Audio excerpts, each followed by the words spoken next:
I sent her a message.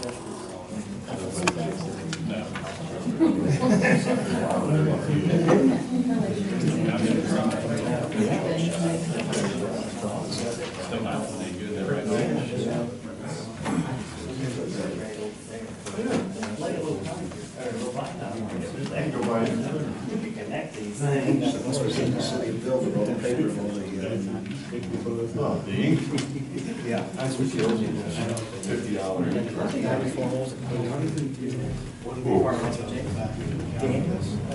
Late Springs, I don't think it's around there. Band start playing, start running. I think it's just like, yeah. When she says that, so I had put out legal.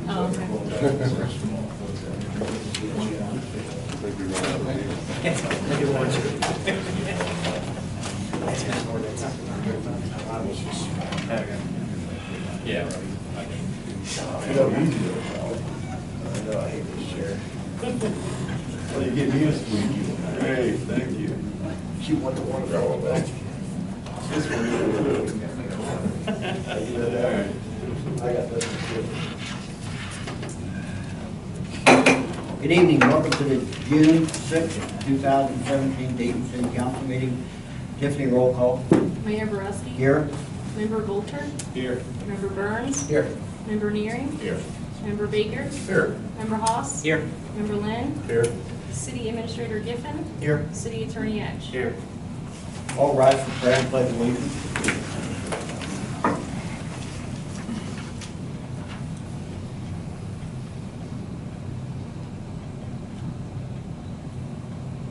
I pledge allegiance To the flag of the United States of America and to the republic for which it stands, one nation, under God, indivisible, with liberty and justice for all.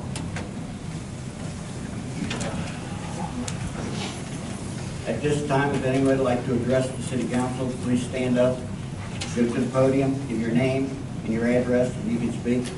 Hold on.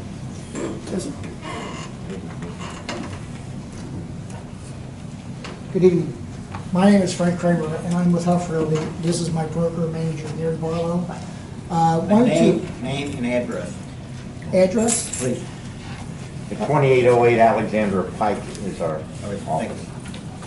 All right, thank you. Here tonight to talk to you about one of our sellers at 911 4th. Unfortunately, the seller, because of his work, is out of town, could not be here tonight, so we're here on his behalf. He bought the property in July of 2015 to rehab, and of course it's zoned industrial. Did not know at the time that you have a 50% rebuild. If there's more than 50% damage in a fire or whatever, he is not allowed to rebuild. We actually had a contract on it, and that's when we found out that it exists. Talking to lenders, we don't know any other cities that do that at this point. Everybody else will allow them to rebuild the property. So we've lost the sale on the property. While he was rehabbing, the code enforcement officer would stop by and make sure he was doing things correctly. Nobody ever said to him, hey, this is, you're putting this money into this thing and you're not going to get it back. And so we were here tonight to see if there is something that can be done, a letter that, an exemption of 50% on the 50% rebuild, and that's what we're here tonight to talk to you about. Okay. Mike will address this. We've been down this. We've had this before. Yeah, so obviously it's a non-conforming use.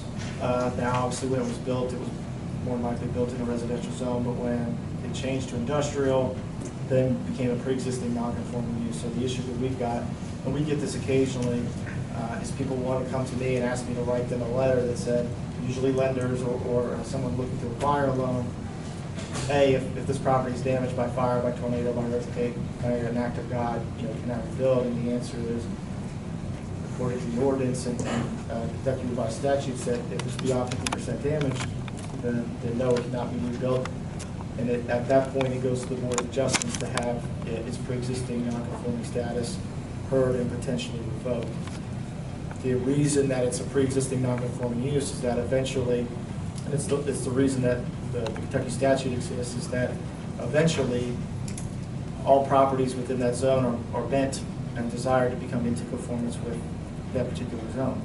So in this case, an industrial zone, it was the intent of the city to see that entire zone become industrial related. So that's one of the main reasons why that statute and then locally the ordinance exists, is because ultimately that's supposed to be industrial related. So if you keep allowing the homes to be rebuilt, then it will never become industrial. Granted, it would take a long time, especially down in that block where it is 99% residential.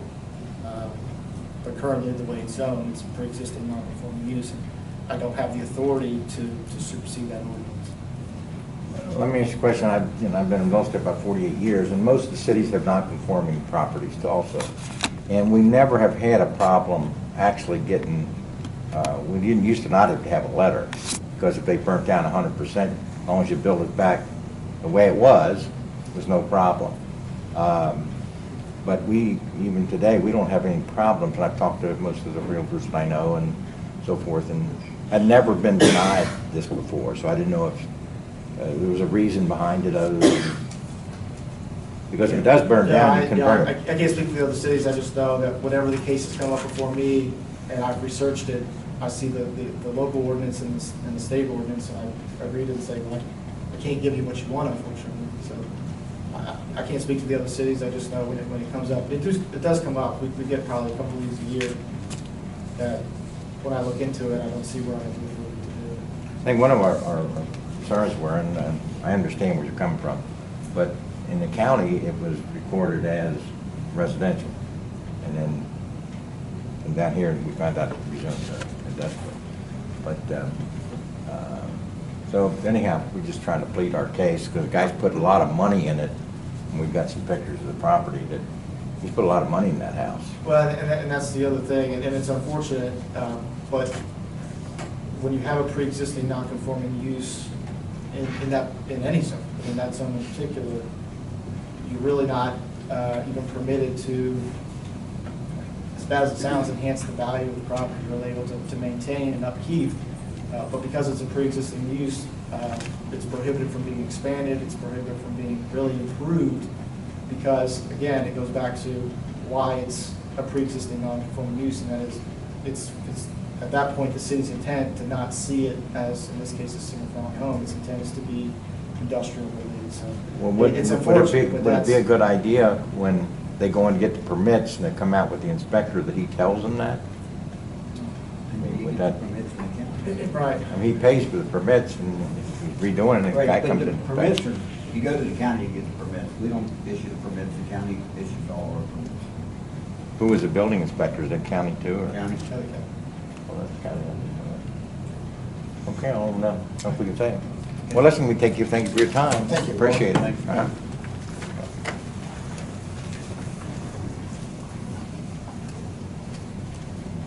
Yes, my name's Ken Henson, 119 4th Street, Dayton, Kentucky. And I'd like to know why my house hasn't been repaired yet. The furnace, the wall, the foundation, nothing's been done yet. It's been 2 months. I got a letter saying they will fix my house when they get done with development 2 to 2.5 years. I don't have that time. So I'd like to know what's going on. Ken, it's my understanding that, and I've expressed this as much in an email and a letter to you, that the developer has offered to fix the problem as far as the broken downspout line, which they believe is causing a flooding issue.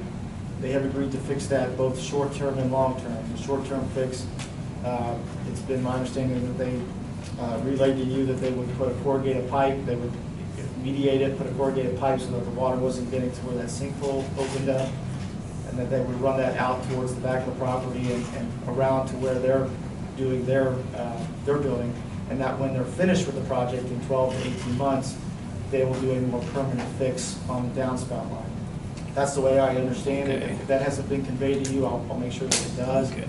As far as the furnace goes, all I know is that they've offered to fix the downspout line. Above and beyond that's a little bit out of my hands. Well, that was 2 weeks ago. They said they'd come by and dig it up and put fix the drainage. But anytime you put a road in, it should be drainage anyway. Well, it's not a road. It's not. what they It's a have to do road, there- travel, there's a mobile home sitting next to me, it is a It's road. a trailer site, it's a temporary driveway for their trailer site. Now, I think there may be a little bit of confusion. I spoke with the developer and their project engineers today. I think there's some confusion on when they offered to do a short-term and long-term fix, that you weren't happy with their response, so I think that's Correct. why they haven't done anything. Correct. They mentioned it to me today that they're ready to do it. I think there just needs to be some communication. If you want me to have them reach back out to you, I'd be happy to do that. They told me as much today, that they're ready to go in and help mediate what they think is causing the flooding problem. Well, it's only common sense. When you build a road higher than the foundation, there's no drainage, where's the water gonna run? It's gonna run in my basement. And I have showed everybody the pictures, and it's been up in my furnace. I cannot use a furnace, and I don't have 18 months, 2 years, you know. There's also a broken drain line a foot off your foundation where that water is running. Right. And that's their opinion that that's what's Well, causing. I didn't go to college for it, but, And I'm not a hydraulic engineer either. yeah, so I'm not an engineer, but I never had this problem before. And if it was leaking before, it would leak from the bottom down, but it's coming from the top where the road is. And I got a hole on top there about 1.5 feet, and it's going down to my basement. But there's got to be a drainage. They just want to put a corrugated pipe all the way down the side of my house. No, I don't want that. Well, I think that's where the confusion is, because that's what they've agreed to do as a temporary fix. But if you don't want that as a temporary fix, then I don't know where they go. Well, I told them that. Well, that's why they haven't fixed it then, because there's a disagreement between what needs to be a temporary fix. And Yeah. can I have think them somebody reach back needs to, out. I had to hire me an attorney. You know, I didn't want to do this, but I had to. And I'm just fed up with it. You know, it's time to get my house done or let them do something, you know. And they parked that trailer, work trailer back there. It's just sitting there. They can't move it. There's nothing, no place for them to go. And they got another one coming in, and they can't put it in the back anymore. They don't have enough land back there. And they've been trying to buy the lot behind me and all the neighbors down there, and nobody will sell. So they got a problem there too. So I'd like to see the city do something with the developer, have something done. I can have them reach back out to you, but that's about the extent of what I could really do at this point. They've offered a short-term and long-term solution. If you all disagree on the fix, I can't force them to come in and, you know, fix the problem if you all can't agree on how to fix it. And I agree there needs to be probably another conversation, and I'll be happy to get them back in touch with you and Definitely. insist that they get back in touch with you. Y'all are gonna have to come to some sort of agreement, or if you don't wanna come to agreement, then you do what you gotta do to make it right. Okay, thank you. Anyone else like to address council at this time?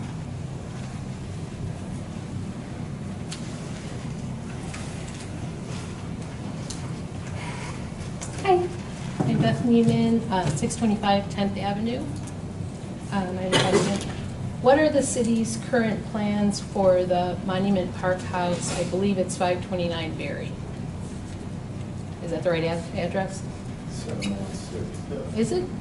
Okay, whatever. The white, yeah, okay, on the counter, on the corner. I know the city purchased the 3 little houses across from the Ramey Building on Berry. I know the white one's just sitting there, and I was wondering what the official plans for that were now. Like what we use it for, what long-term plans? Long, short? If we move forward with putting the city building there, it would be demolished with the houses on Berry. When is that a done deal? Or when do you really decide that you do that, or when would you? Purchase of, all the property has been purchased, correct? Or in the process. So then in the process, we got one more piece that we gotta acquire. Once that's finished, then it can be demolition at any time after that. Whether or not you're starting construction on a new city building. You could demolish in preparation for that idea, Correct. What we're regardless of yeah. when you were gonna start. What we're gonna look into is demolishing all the buildings at once. Obviously, it's a cost saver if we can get them all out at the same time. Short term, there could be some opportunity that could help that we've looked into that could help some of the businesses until that site is actually developed. We put it in the budget to have some additional demolition money in there. As far as when we're actually going to do it, it'll be a discussion we'll have, but that's the long-term plan is to demolish it with the other three. When would you demolish? Could be as early as late this summer, mid to late this summer. Okay. The plan for the new city building on that site, how is that arrived at? Is it also a done deal with no changes possible? I mean, personally, I feel like it's a waste of space, and we have this beautiful green space. We have a lot of underutilized real estate, either historic or you could build new construction. I'm not sure about the whole deal with Dave and Bowden, but I feel like that's a really gorgeous little attribute of Dayton, and it's valuable to its citizens, and I'm not sure why we need to put a city building for like 20 employees or whatever you have and lose that park, as well as that house, which is adorable. The reason it's there in the first place, that there is a green space, is because I know, they decided but now to it put the is city there. building- Right. But the reason it's there is because they decided to put the city building there, they started to acquire property and tear down property. This was something, I mean, they've had plans drawn for over 10 years now of that site, there's different models, and Yeah. we've I started to think ramp people, up talks again about it, but, you know, I mean, we don't, it's not like we're tearing them down and we're starting on the new city building. There's still lots of variables in play as it relates to the financing on the river, on Manhattan Harbor, that was going to and will help fund some of that, or if we want to be a little bit more aggressive and start earlier, then we would need to figure out the financing on our end. So none of that has been set forth yet.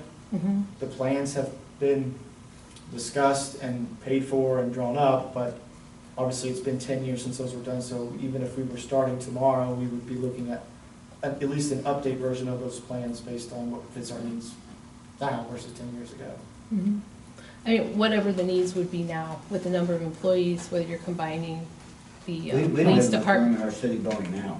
That's the problem we got. Right. I just wonder why you can't do it someplace else. Why that is the only site to do it. We have a really gorgeous green space. It's really nice for summer I think it events. was really earmarked for that reason.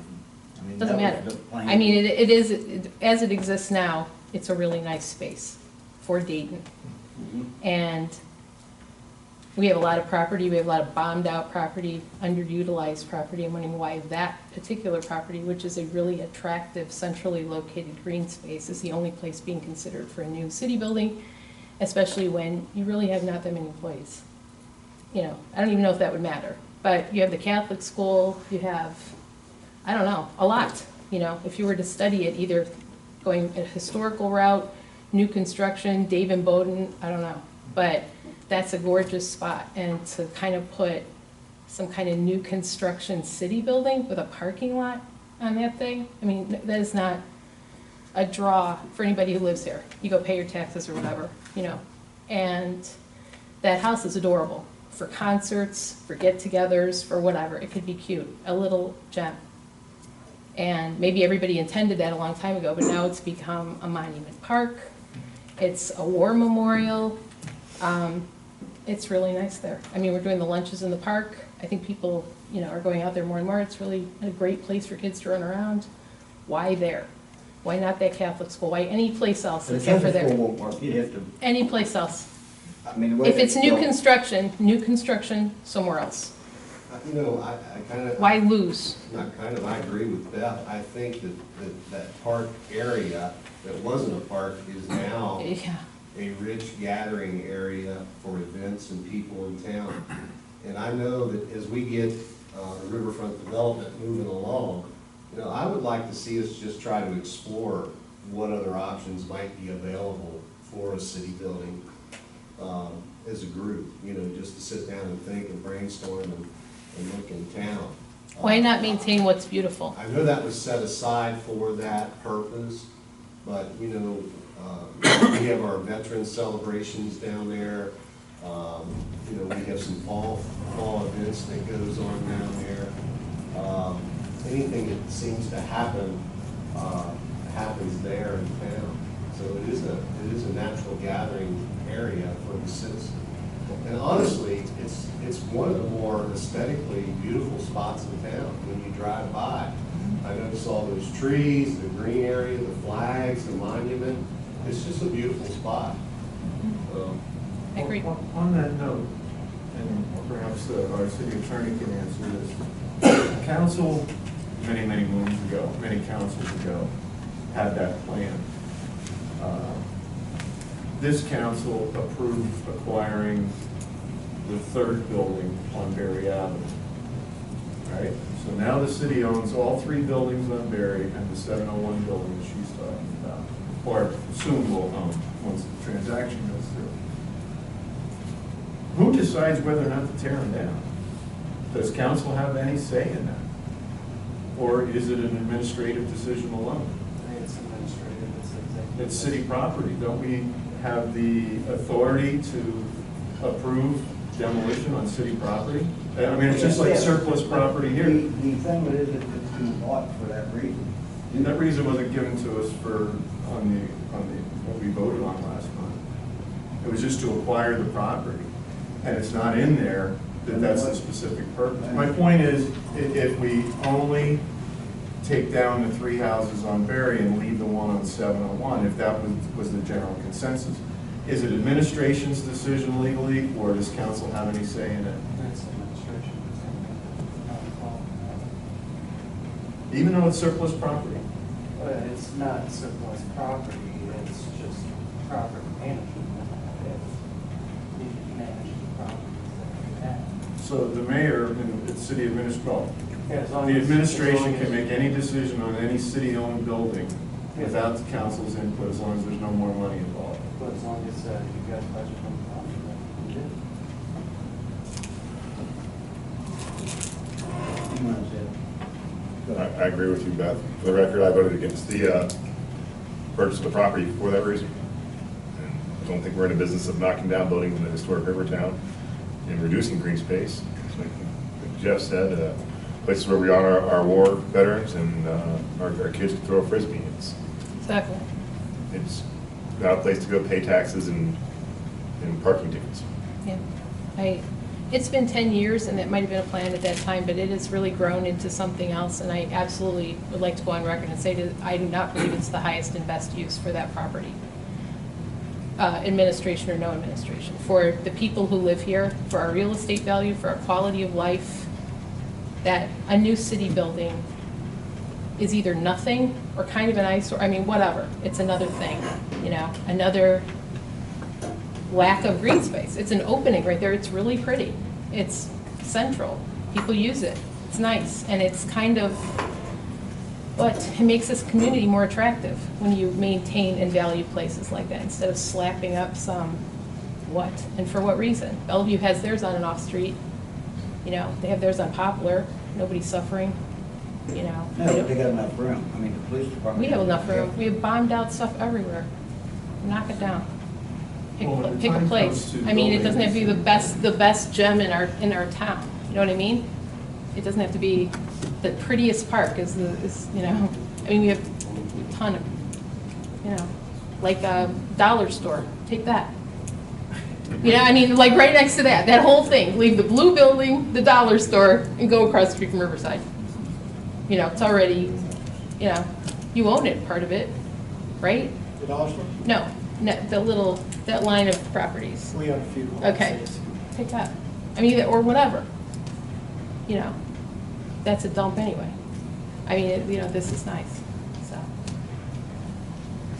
Okay, that's all. Throwing it out there. So it could just be gone tomorrow.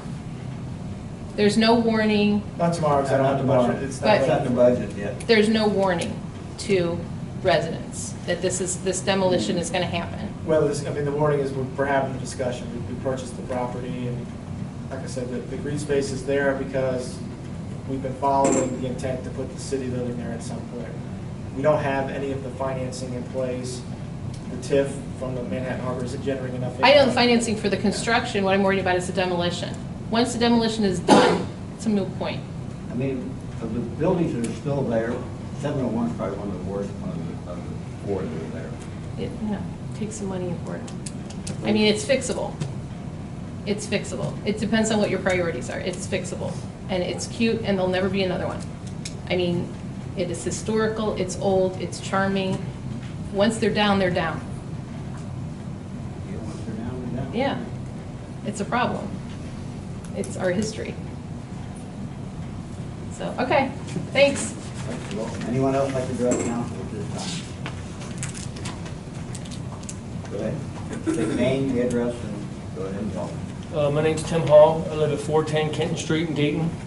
I wrote a couple of things down. Me and Crystal own Hometown Hero Sports Cafe at 517 6th Avenue. And with summertime comes a lot of outdoor activities. And we must not only compete with different restaurants, but we got to compete with grill outs and concerts that are in other cities. And we don't sell hard liquor, we just sell beer, no wine. And we have teens come in after the ball games, we have families, we have police officers, and even some council members that frequent the place. And we were told that by Mr. Yitter that we cannot have outdoor, have live music.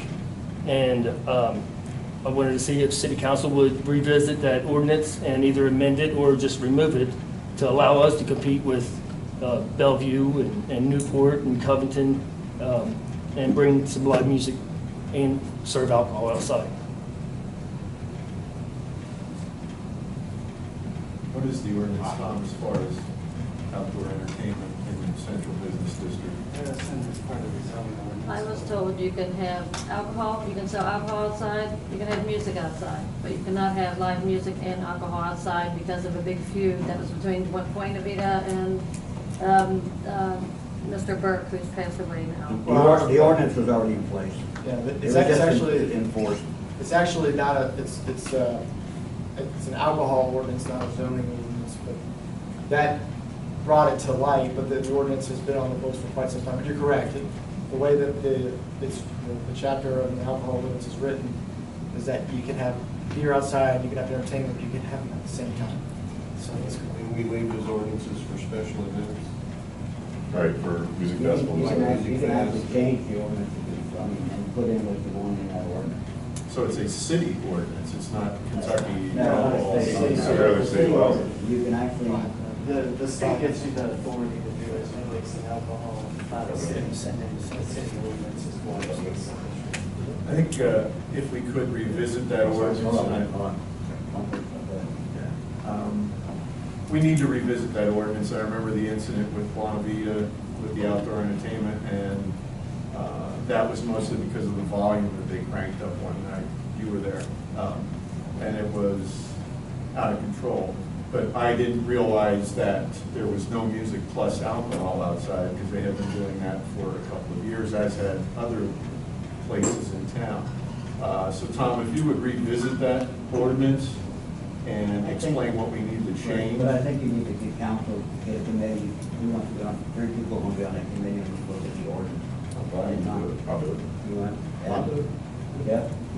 But you three get together, Michael and the attorney, and put something together to look at that ordinance and see what needs to be changed. I think that there was some in there about 65 decibels or something like that.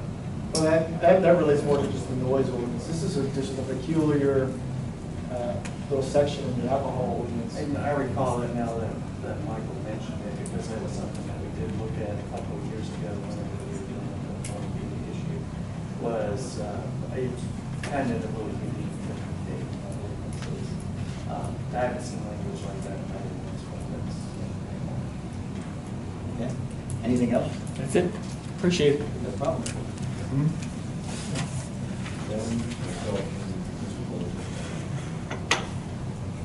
Anyone else like to address the council?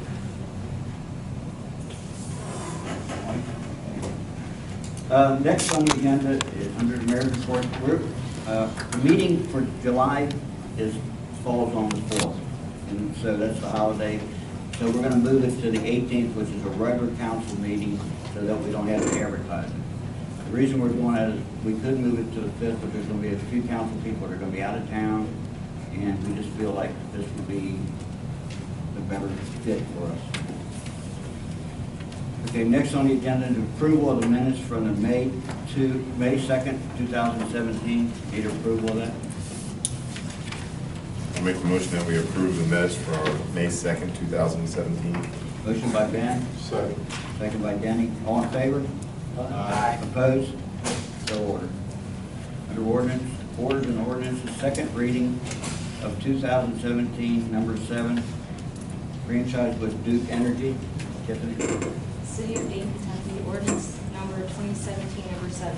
An ordinance of the City of Dayton and Campbell County, Kentucky, establishing a non-exclusive franchise for the use of the public streets, alleys, and other public grounds of the city for the transmission and distribution of either or both natural gas and electricity through and for consumption within the city and providing the terms thereof.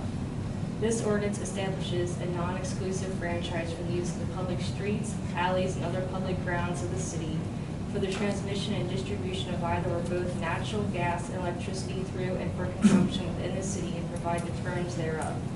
Fines, penalties, forfeitures, taxes, or fees. A franchise fee is imposed in section 3.10.8, which is as follows. 3.10 franchisee obligations during effective period.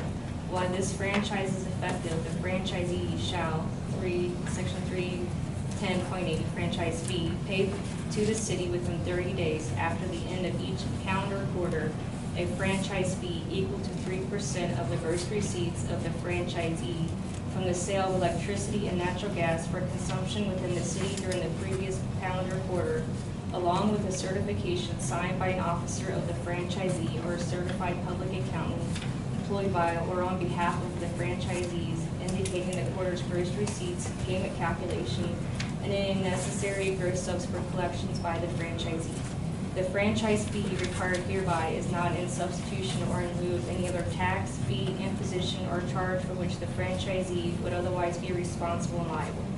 The franchise fee required hereby is in consideration for the use of the public streets, alleys, and other public grounds within the city by the franchisee pursuant to the provisions of the franchise hereby established. Since such use is a valuable right and property, the acquisition and maintenance of which is very expensive to the city, and without such use, the franchisee would be required to acquire easements of private property for the transmission and distribution of either or both electricity and natural gas at considerable expense to the franchisee. It's water. That is the second reading, so we'll need a motion. Second motion, we adopt 2017-7. Motion by Bill, Second. second by Jeff. Roll call vote. Member Neary, Aye. Member Baker, All right. Member Haas, Aye. Member Lynn, Aye. Member Volter, Aye. Member Burns. Aye. Next is second reading of 2017, number 8, supplements to the Code of Ordinances. City of Dayton, Kentucky, 2017, number 8, an ordinance adopting and enacting supplements to the Code of Ordinances of the City of Dayton, Kentucky. This ordinance adopts and enacts the supplements to the City of Dayton Code of Ordinances as published by American Legal Publishing Corporation of Cincinnati, Ohio. This adoption adopts and codifies the ordinances from 2016. It's also a second reading. I need a motion. I'll make a motion to adopt Motion by 2017, Jeff. number 8. Second. Second by Bill. Any comments? There are no changes, additions, or deletions to the ordinances for the supplements, correct? That have, none of these S1 through S28 have not been voted on by council, correct? No, S1 through 28, they do them each year, so we've been doing this for 28 years. Essentially, you guys pass all the ordinances through the year. Then American Legal codifies them into our code of ordinance book, and then they send us a supplement, and that's to go ahead and do the we're doing an ordinance for the codification of all our ordinances. And the S28 is the ordinances from December through January, or January through December. Understood. Just wanted that clarified for the record. Thank you. Anyone else? Roll call. Member Baker, Aye. Member Haas, Aye. Member Lynn, Aye. Member Volter, Aye. Member Burns, Aye. Member Neary. So ordered. Aye. Still so ordered. 5 votes. Yeah, I still get one. Next is 2017-9, amending the 2016-17 budget. Sir, before the second reading, because it may complicate the issue, Tom, this is what you sent out to us. And this is 2016, number 10. That might be that's just a typo. So which one? It should be 9. That's just a typo. On the second reading and approval, with that? Yeah, it's just a typo. It doesn't affect it. It doesn't affect the content. You can change ordinances from first to second reading as long as you're not affecting the very specifics of the ordinance, the content and the intent of the ordinance. Typos, things like that can be corrected. Okay, here's the other thing, and I apologize because I had a busy weekend and didn't get to read this whole thing. Under municipal road aid, the total estimated revenues on your copy is $605,700. That doesn't add up. It should be, we took out the $500,000. I believe that should be $105,700. And that, it should be one, well, there's balance on both sides. So total estimated revenue. That would be here. 1057. Yeah, that's, So can we do a second reading on it? I think we still can. What's the issue? Typo. Yeah, that's right. The other numbers are all correct. Right here. I apologize, I just got to read it. Too close to that.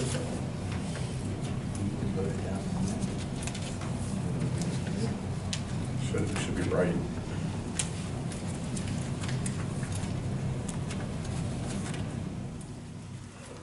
Should have noticed it at the first reading. Brain lapse on a lot of people. Yes, it can be read and passed because it's not changing the intent of the ordinance. 226 plus 105. You still have your 105 there, you still have your Right, 700. 605,000. Just because. Yeah, this and number is I'll- right, the I'll- 332. Yeah, and all I did was a typo and got a 6 instead of a 1, you know. So it's legal if we pass this and notate that these two changes have to be made. Yes, yeah, I mean, we of course, you know. Go ahead and read no the official ordinance. sign on this, the law. 2000. City of Dayton, Kentucky, 2017, number 9, an ordinance amending the City of Dayton, Kentucky's annual budget for the fiscal year July 1st, 2016 through June 30th, 2017, and estimating revenues and resources and appropriating funds for the operation of the city government. This ordinance amends the budget for fiscal year 2017 for the Municipal Road Aid and Parks Fund. The Municipal Road Aid Fund revenues and expenses are decreased by $500,000. The Park Fund appropriations for utilities and operations are increased from $12,400 to $61,645, and appropriations for miscellaneous are increased from $1,500 to $5,000, thereby changing the estimated funds balance at the end of the fiscal year for the Parks Fund from $103,648 to $50,903. Do we need to add any verbiage to make the That- motion? No. That is a second reading. Because. I need a motion. I'll make the motion. Motion by Danny, 2017, number 9. second. Second by Bill. Any comments? Roll call vote. Member Haas? Aye. Member Lynn? Aye. Member Volter? Aye. Member Burns? Aye. Member Neary? Aye. Member Baker? So ordered. Next is second reading of 2017, number 10, parking enforcement. City of Dayton, Kentucky ordinance 2017, number 10, an ordinance repealing and replacing sections of the Code of Ordinances to the outline enforcement procedures, impoundment process, enactment of the Kentucky Parking Citation Act, and penalties for violations of parking regulations. This ordinance repeals and replaces sections 72.25, 72.26, and 75.99 of the City of Dayton Code of Ordinance. The replacement sections regulate the enforcement impoundment process in compliance with Kentucky Parking Citation Act, adopts the Kentucky Parking Citation Act, and provides the following penalties for violation of city parking regulations and parking schedules as follows. Section 72.99 penalty. Section A, the owner of any motor vehicle or other mobile unit who violates section 72.04, letter A, number 8, shall be subject to a civil offense with a civil fine of $25. Unless paid or appealed within 7 days, said fine shall be increased to $50. Section B, the owner of any motor vehicle or other mobile unit who violates section 72.06 shall be subject to a civil offense with a civil fine of $10. Unless paid or appealed within 7 days, said fine shall be increased to $15. Section C, the owner of any motor vehicle or other mobile unit who violates any other provisions of this chapter or Chapter 75 shall be subject to a civil offense with a civil fine of $20. Unless paid or appealed within 7 days, said fine shall be increased to $40. That's the second reading. Need a motion? I make a motion to adopt 2017 number 10. Motion by Jeff, Second. second by Bill. Any comments? I'm sorry. Yours was. Second by Jeff Olford. Okay. Any comments? Roll call. Member Len. Aye. Member Volter. Aye. Member Burns. Aye. Member Neary. Aye. Member Baker. Aye. Member Haas. Aye. So ordered. Next is first reading of 2017-11 budget for 2017-2018. City of Dayton, Kentucky ordinance 2017 number 11. An ordinance adopting the City of Dayton, Kentucky's annual budget for fiscal year July 1st, 2017 through June 30th, 2018, and estimating revenues and resources and appropriating funds for the city to the full extent authorized by KRS 82.082 in the interpretive case law.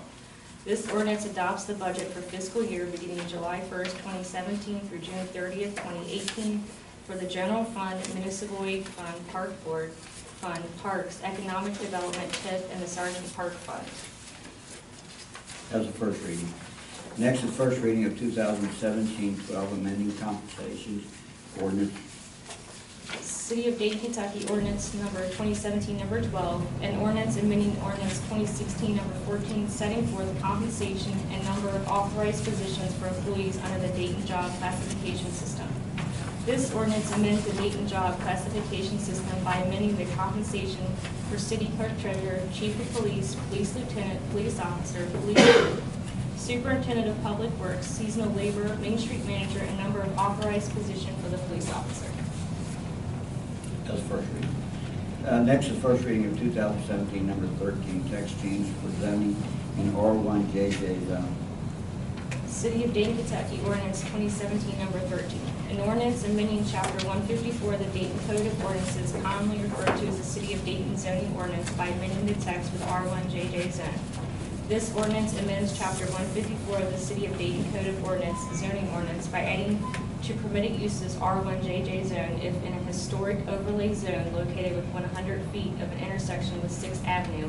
The permitted uses include apparel shops, artisan craft studios, art studios, bakeries, and bakery goods stores where the products are sold exclusively on the premises, barber shops, hair salons, book, stationery and gift shops, candy, soda fountain, and ice cream stores, coffee shops, delicatessen, florist shops, personal trainers, small group fitness, small professional offices such as realtors, private consulting firms, medical, dental, and legal, off-street parking lots and parking garages, professional teaching studios on any form of fine arts, photography, music, drama, or dance, and sporting goods. The ordinance also removes art studios as a conditional use in the R1JJ zone.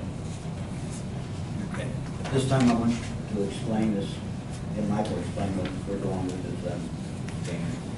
So this is the result of, obviously, a long process of discussion with several of you all over the course of several years, several meetings with Campbell County Planning and Zoning, and most recently a meeting with our local zoning board.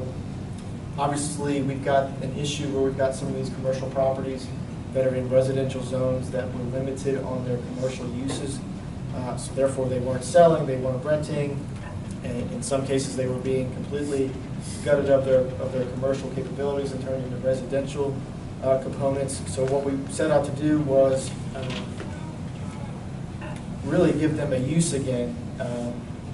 And we've had several calls from realtors with certain buildings really waiting on this to kind of take off. So there is a lot of interest in reinvesting back into these commercial properties. So, but essentially what this does is it allows certain buildings within the historic district located within a certain radius of the intersections of Route 8 and the bus routes to have additional uses for commercial properties, for commercial components. Thank you. Next on the agenda is Order 2017, number 5R. Accepting the audit for 2015-16. City of Dayton, Kentucky, municipal order number 5R. A municipal order accepting the completed audit for the year ending June 30th, 2016, and authorized reporting and publication in accordance with KRS 91A.040. This is an order, this will need a motion. I'll make that motion to accept the audit 2017 number 5R. Motion by Joe, Second. second by Denny. We need a roll call on this. Member Bolter? Aye. Member Burns? Aye. Member Neary? Aye. Member Baker? Aye. Member Hoss? Aye. Member Lynn? Aye. So ordered. Next is 2017, number 6R, surplus properties. City of Dayton, Kentucky, municipal order number 2017, number 6R. A municipal order declaring city-owned personal property as surplus and authorizing the city manager to sell or dispose of equipment and displays. Be hereby ordered by the City of Dayton, Kentucky as follows. Section 1, that the City of Dayton in accordance with the provisions of KRS 82.083 hereby makes the following findings. Section A, that it is in the public interest for the city to declare the following personal property surplus: red van, concrete mixer, Cushman dump cart, playground equipment from Walnut Street Park. Section B, that the intended purpose of the property described herein at the time of initial purchase were public works use and are now in dilapidated condition. Similarly, the playground equipment was for the Walnut Street Park and is now in dilapidated condition. Section C, that it is in the public interest to sell or dispose of the property because each item is outdated and maximum value can only be attained through sale or disposal. Section 2, that this order shall be maintained and indexed in the official order book by the city clerk treasurer. Need a motion on this? Can I ask a question? Under comment. The playground equipment for the Walnut Street Park. Need a motion, second, and I'll make a motion, we adopt 2006, 17-6R. Second. motion by Bill, second by Jeff, comment. The equipment playground equipment at Walnut Street, am I talking to Michael, we're going to purchase the equipment? I think it's a great idea, it's a brand new park. The question I have for you is, this stuff is in dilapidated shape.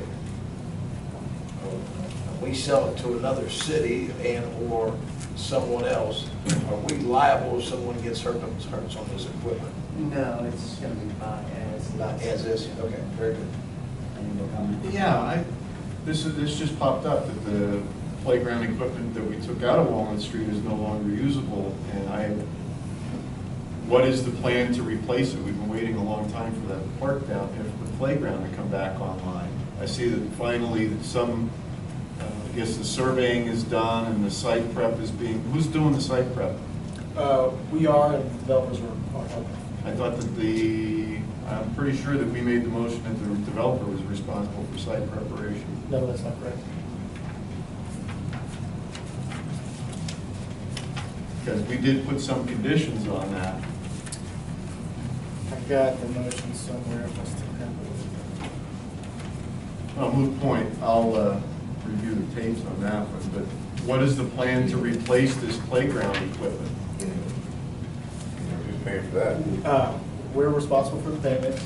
We're consulting with some of the companies that specialize in that, some of the sales reps, to get an idea of what they would recommend putting down there, putting together costs of what it would take to. These estimates are paid for. We are. Out of park fund or general fund? It hasn't been decided yet. They can come out, you take a look, come out of general fund. I'm very disappointed in that. I thought at least some of the equipment would be able to be salvaged. We can use it down there if you want, but it's got bad language written on it, it's got graffiti. Because it was put in so well, it was such thick concrete, when they ripped it out, it got damaged some, and when we were ripping it out, when the developers were able to get it out. Michael, I say we approach the developer and ask them to at least contribute to the cost of replacing that equipment. Yeah, I planned on doing that when we got a better idea of what they would recommend putting down there and what those costs would be. I agree. What is your time frame on all of this, Michael? With the playground equipment specifically, if we're surplusing it, I was gonna wait to hold, I was gonna hold it and see. Well, if you're telling us it's unusable and unsafe. I would, if we're gonna do this park right, then I would not put it down there, it's not in great shape. Right. But that being given, if it passes here as surplus property, and we have no playground equipment down there, to put down there, what is the timeline to finish the site preparation and acquire new playground equipment and get it in? We're in the summertime now. Yeah, I don't want to put a date on it because things have taken longer than we thought. Obviously, we were delayed 2 or 3 weeks because of the survey, which was unfortunate, but was necessary in order to tear down property that was touching other property. We're trying to go as quickly as we can. As soon as we get the site prepped, I should have some budgetary numbers on what the playground equipment will cost by next week. But I'd be guessing if I told you how quickly it would turn around. Ordering the equipment would, we're gonna try. I'm not gonna say yes, I'm not gonna say no. We're trying to go as fast as we can. I completely understand the public's frustration. If I lived down there, I'd be upset too, but. Actually, no. You figure this is the beginning of June. You got less than 90 days. I'm hopeful that we can, yeah, we'll have it up in the summer, but I'm not gonna say it's gonna be open by 4th of July or August 5th. We were lax, I guess, or too trusting, whatever. Because with the conditions that we put on this land transfer with the developer, we didn't put a timeline on there, a completion clause. So this is dragged on a long time. You did, let me see if I can, you did put a clause on it, but it was within a certain amount of time of their official building permit, which didn't happen until just a few months ago. I mean, if we're in agreement that we're not gonna use the old stuff, let's go ahead and. I know you want to stay on topic Let's here. vote on this, and then we can bring this back up under new Okay. business if you like. Point taken. Anyone else have any comments on the surplus property? Roll call vote. Tiffany. Member Burns. Aye. Member Neary. Aye. Member Baker. Aye. Member Haas. Aye. Member Lynn. Aye. Member Volter. Aye. So ordered. Okay, at this time, I'm going to turn it over to the city administrator.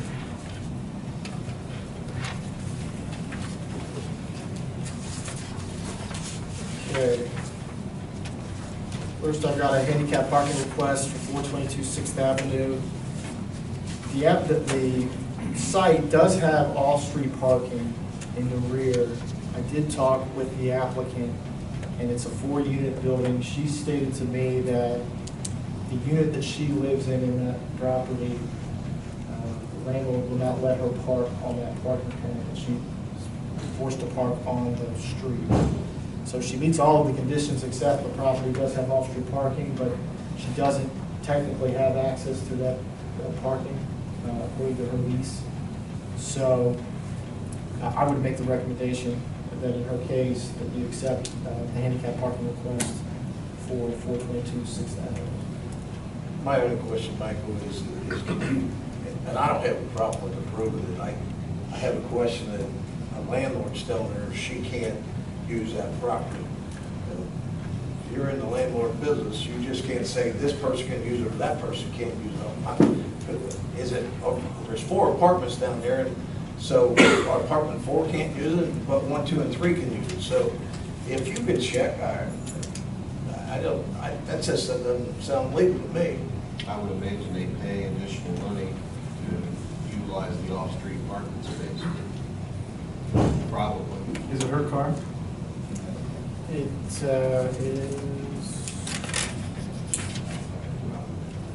That's not a defined process of having a parking spot or not. Actually, No, I know. we waived it in the past. But yes, it's got to say her car.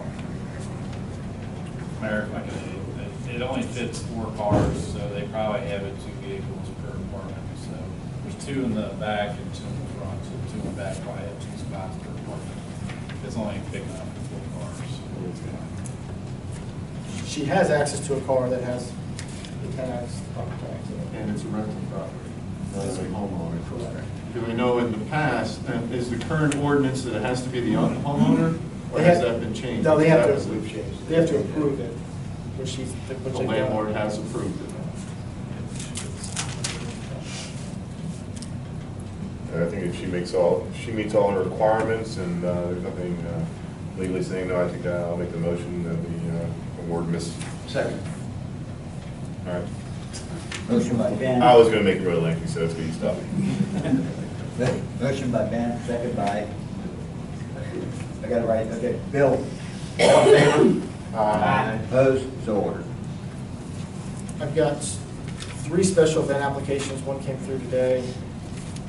The first one is for Cincy Blues on Sunday, September 10th, to use Gilliland Park. We'll also forward this to the park board if it gets your approval. It's between the hours of 1 and 6 p.m. That's a picnic for their volunteers. Just going to grill out and hang out. So I would ask for a motion to approve Cincy Blues Society for September 10th. So moved. Second. Second. Who made the motion? Jeff. Second by Ben. Sure. All in favor? Aye. Opposed? So ordered. Second one is for the Cystic Fibrosis Foundation on September 23rd, 2017, between the hours of 8 a.m. and 5 p.m. I'll coordinate with the police department on this when it gets a little closer, but they're just basically having a bike relay through town and into some of the other northern Kentucky communities, so they're just giving us a heads up that they'll be riding through town. As I said, we'll drill down the specifics on when they'll get here a little bit closer to the date, so we can coordinate with safety personnel. I'll make a motion to approve. Motion by Danny, I'll second. second by Jeff. All in favor? Aye. Opposed? So ordered. The third and final one, and the reason I bring it to you is because the date requested is June 16th, so this was their last opportunity. This is First Baptist Church of Dayton, and they are requesting Dayton Avenue between 5th Avenue and the alleys between 5th and 6th be closed for their annual little street block party. This is on June 16th between the hours of 4 p.m. and 9 p.m. What day is that, Friday. Friday. Friday. I believe it's a Friday. That's typically when they do it. It is a Friday. I'll make it. Motion by Ben, Second. second by Danny. All in favor? Aye. Opposed? So ordered.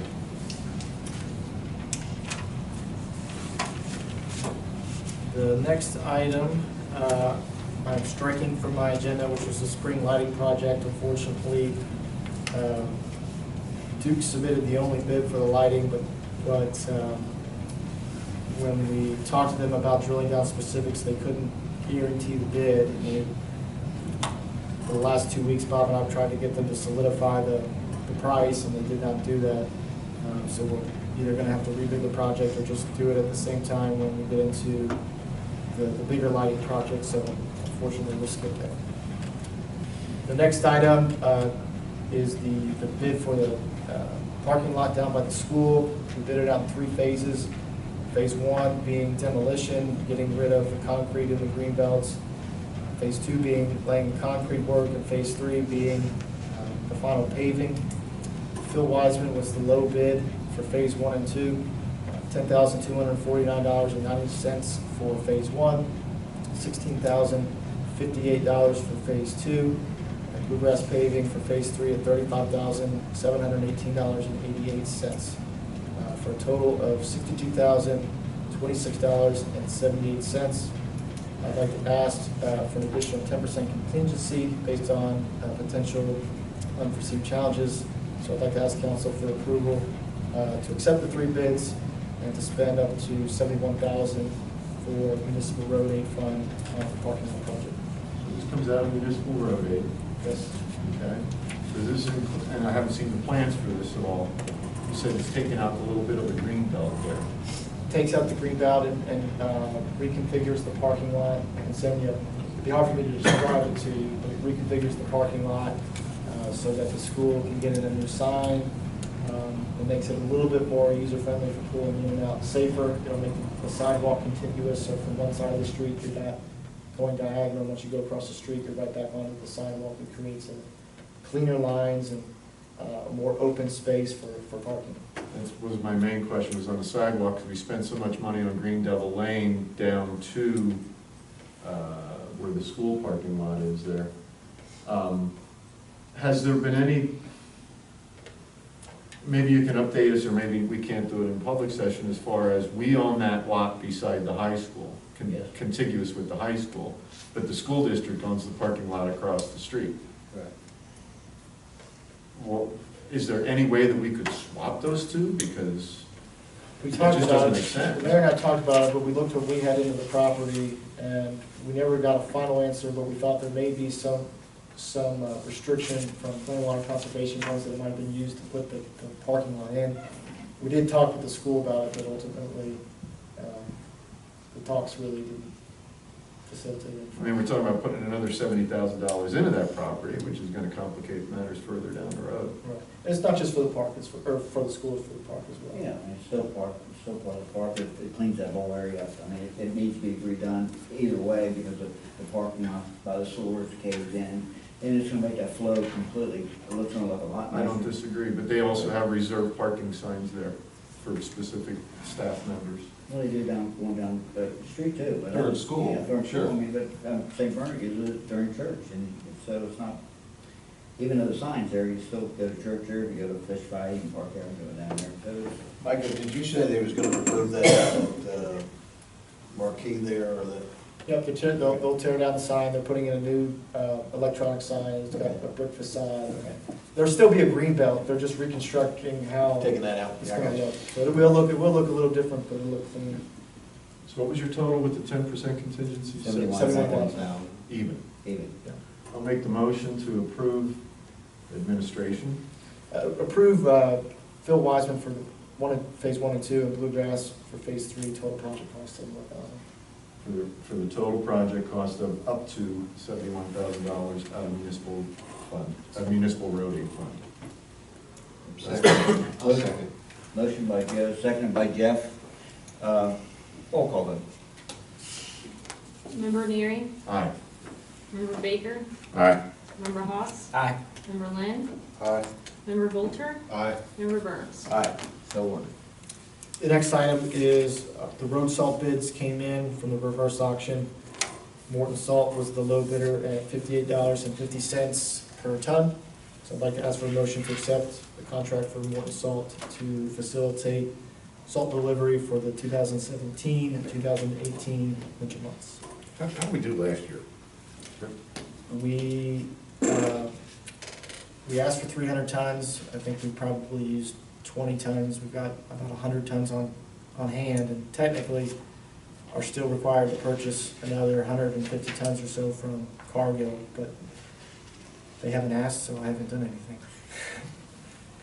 Do we need a motion to consider this any further? We need a motion to either Any accept. comments? Yeah, I'll give you comments, but I mean, we need a motion. I'm just wondering with this incredibly warm winter we just had, and it's not getting any colder anytime soon, why do we keep buying all the salt? I think we have to know. Especially if we already have to buy from them.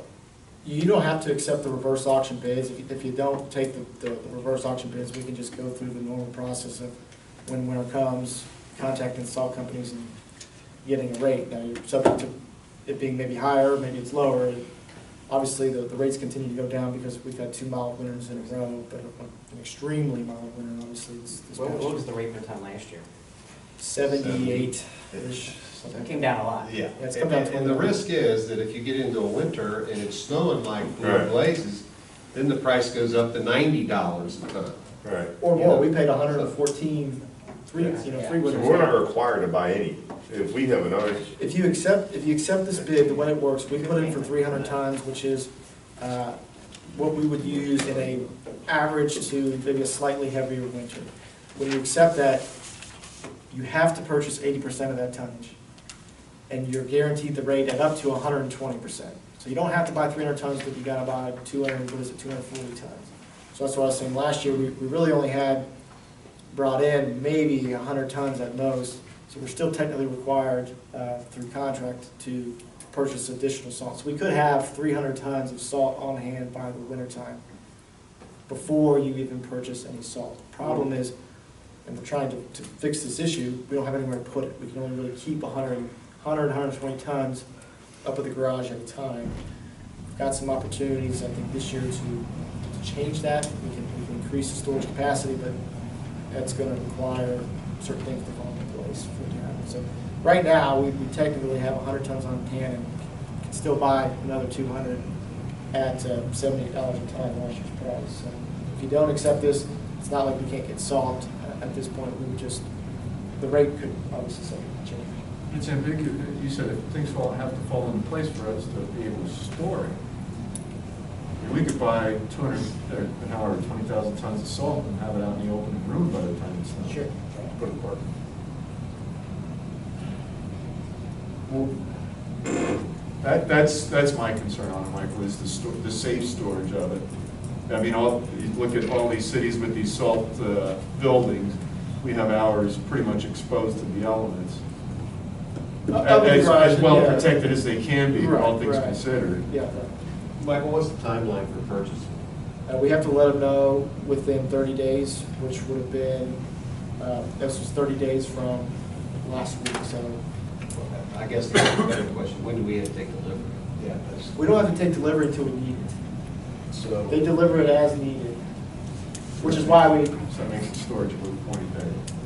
yeah, the storage only becomes an issue if you really want to start stockpiling some, which I think is something we should do. But yeah, it's irrelevant unless we have to take this 200 tons, because we're at the end of that contract for 2016, 2017, then we got to figure out where to put 140 tons of salt, which we can find a place for it. But that's why I've been pushing, picking up the phone call saying, hey, where's 140 tons of salt? I'm not in a rush to get it. Well, when would be the end of the contract that we would have to take that delivery by? I'd have to look. I would say by the end of the fiscal year. So next June, a year from now. Are you talking about the prior year contract that was still purchased salt from the $78 a ton? Would think it would expire, or we would be required to collect that at the end of this month. And the new contract would pick up July 1st. Obviously, we wouldn't pay anything until we had salt delivered in November or December. So if they don't question us buying off the last contract, we really need to take action on the new contract, because the old contract becomes moot at the end of July, right? Yeah.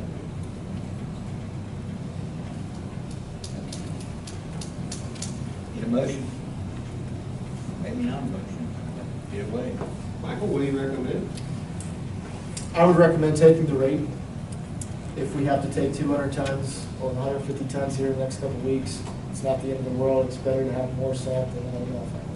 But they're not going to deliver it until we tell them to deliver, right? Yeah, we could have it delivered in the fall.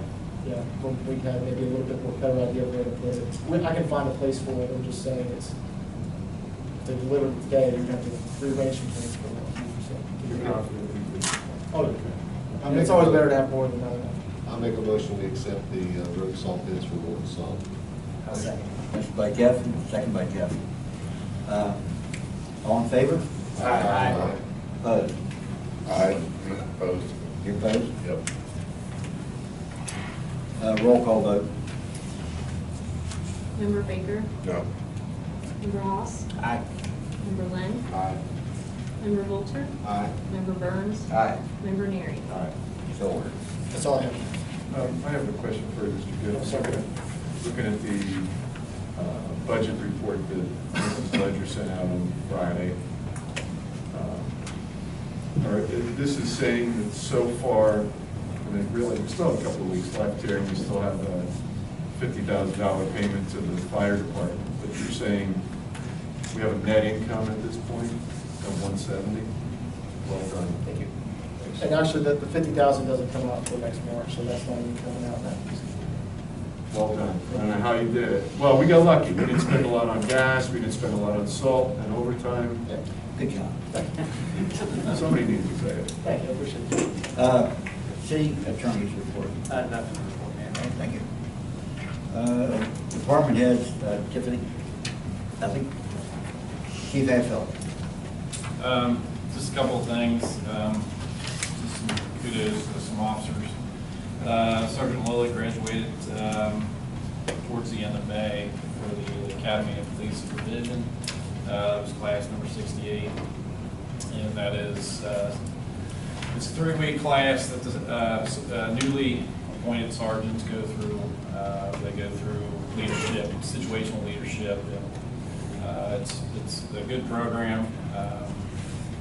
28 people throughout the whole state of Kentucky are just in his class. So I think 5 were from northern Kentucky, 5 or 6 from northern Kentucky. So good job to Sergeant Lillick for completing that. Just recently, Joshua Hoy, he went down to the University of Kentucky and competed in the Great American Fitness Challenge on his own. And he got first place overall. They're actually all ages. That includes a swim, push-ups, sit-ups, pull-ups, run. So basically where they marked him at, they said he was on par with a selected group of people who trained to become Navy SEALs. So very, and I preach fitness with our officers, so very well done to Officer Woolsey. And great job for Lieutenant Baldwin. We had to put out a golden alert. I think it's the first one we probably had to put out for a long time, a while. For Joseph Marshall that went missing, golden alerts are for elderly people, sometimes usually mentally, have mental issues or health issues. So he was returned safe.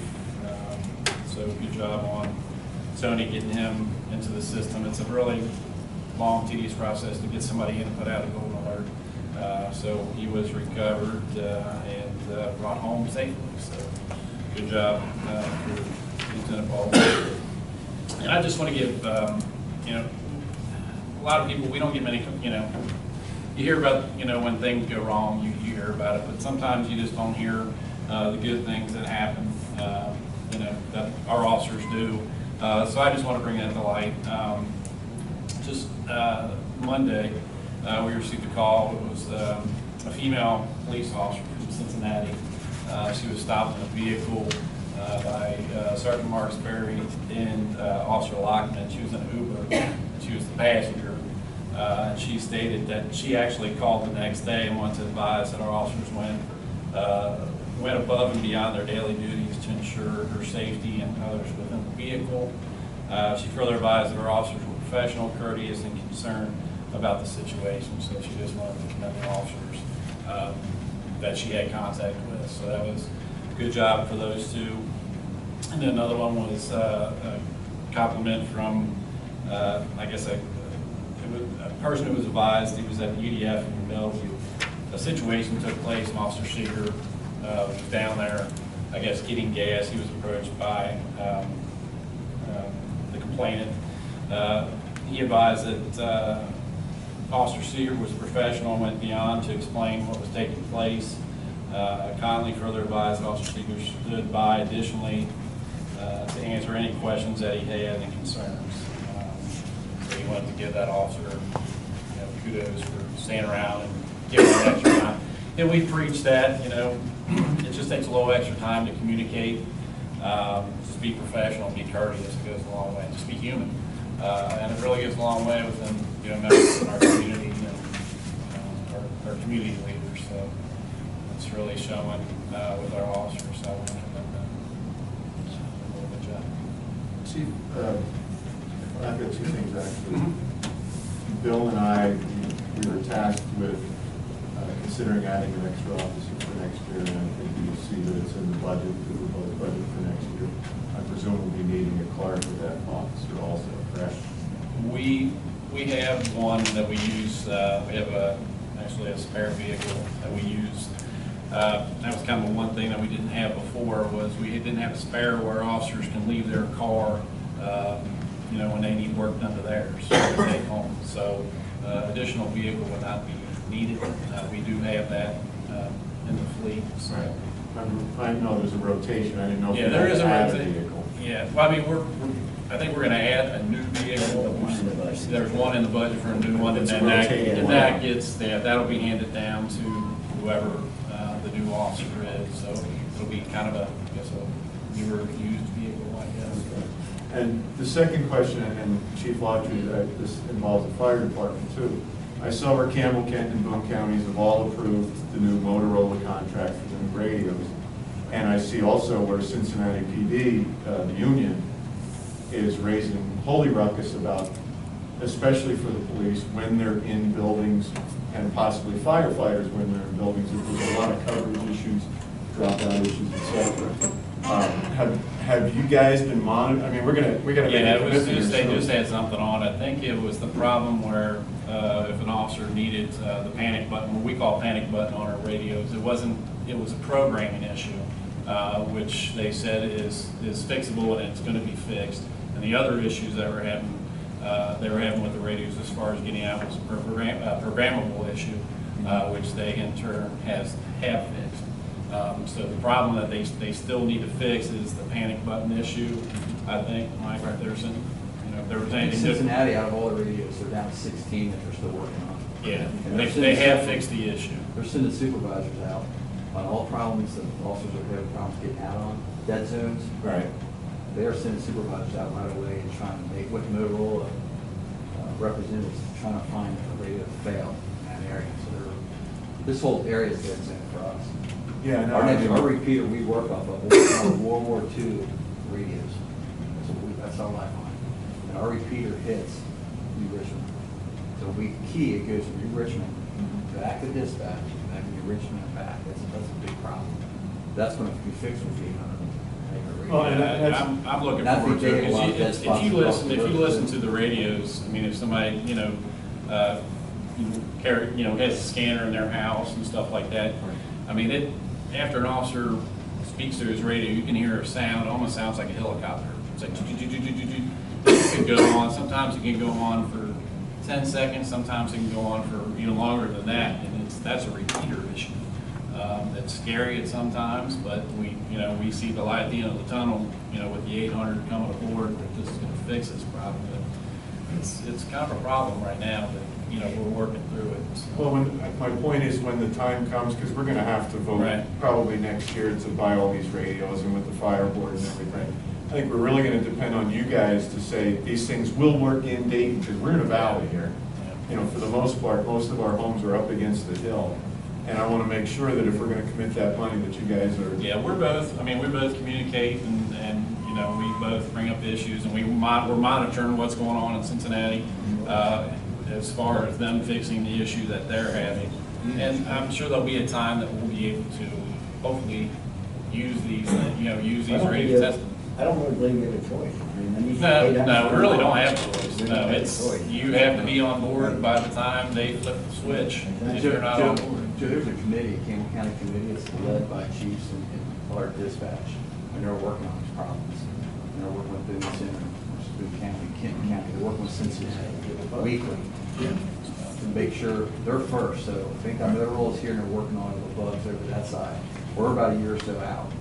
We're hoping to be fixed at the time it gets to our side. Boone's going to be first, so Boone, Kent, we're last to get it. Oh, okay, good. So we're last in line, hopefully we'll work out all these bugs before they get to us. So there's a committee. Cincinnati's working out the bugs now, then like I said, Boone County's going to be on board. They'll probably have the issues which normally happen. Hopefully by the time they get to us, everything will be, running smooth. Chief, I got one. I want to make a comment, Chief, and I thank you for reading the compliments that our officer got. But I got to tell you, I've said this before. I thank you for reading those, but also to tell you that's a reflection of you. Every officer I talk to in Dayton and Bellevue, that just give you highly compliments. But also, I read this report every month.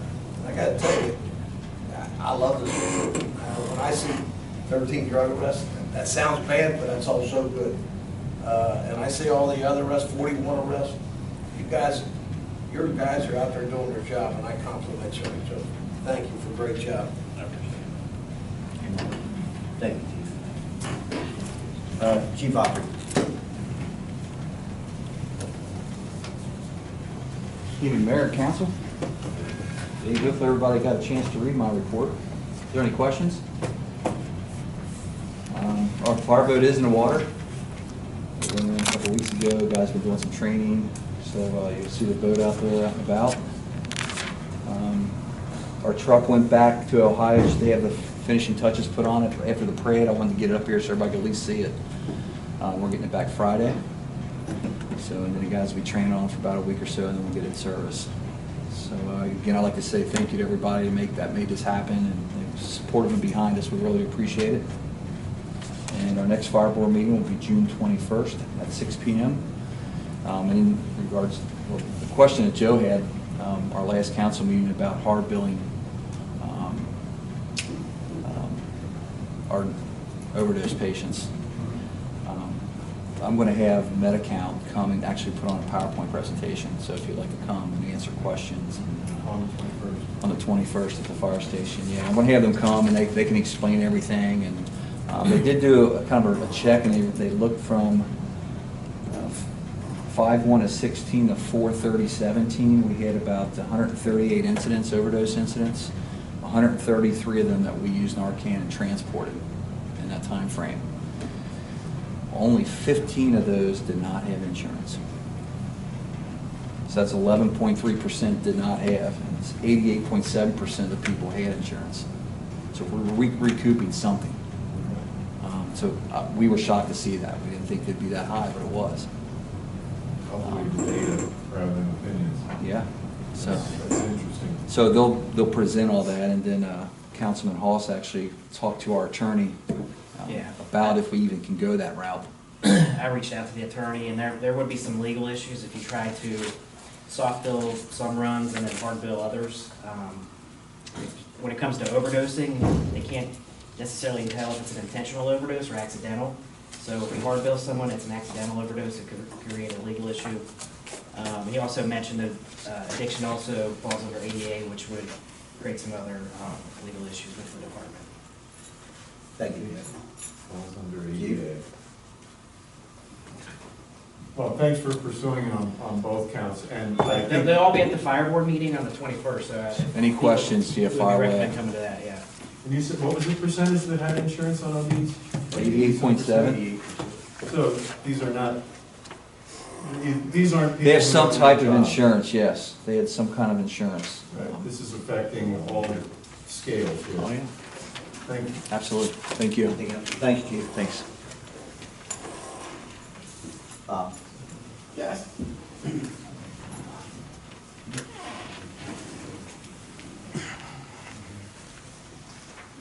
I think I wanted to update you what's going on Main Street, just review what we did last month. As you remember, we had the ribbon cutting from Trotta's.